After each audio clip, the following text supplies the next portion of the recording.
Let's see how to fix this missing DLL problem in just 3 steps. So in the step 1, we have to open this page. The page link is provided in the description. So this has got download button.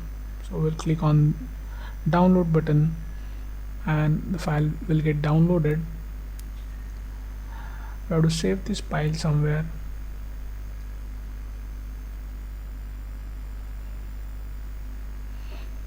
Now we'll open the file.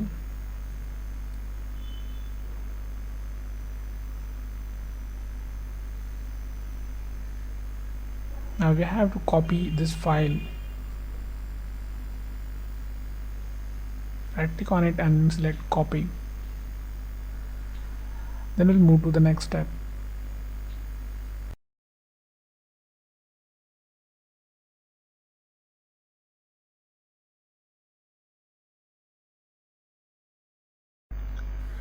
Now open C drive, then open Windows folder.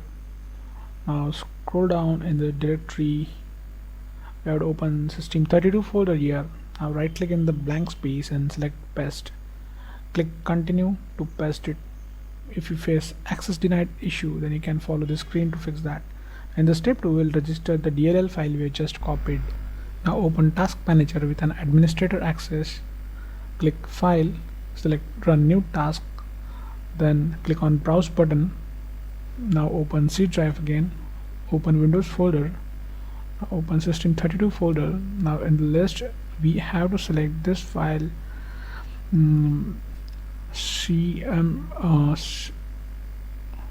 cmd.exe. click OK, select this checkbox and click OK. Now this will open in administrator mode. Just maximize the screen. We have to execute 3 commands here.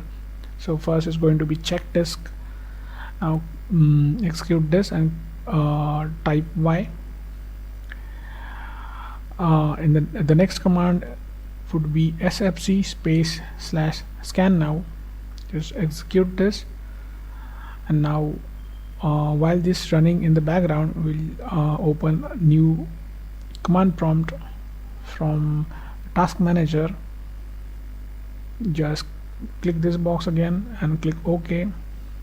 Now we'll just keep this window side by side. So in this command prompt, just type this command carefully. Now just replace your my missing DLL file with the DLL file which we have just copied. Execute it. Now wait this verification completes. Now after everything is done, click start menu and restart it. So before you restart, just hit like the video.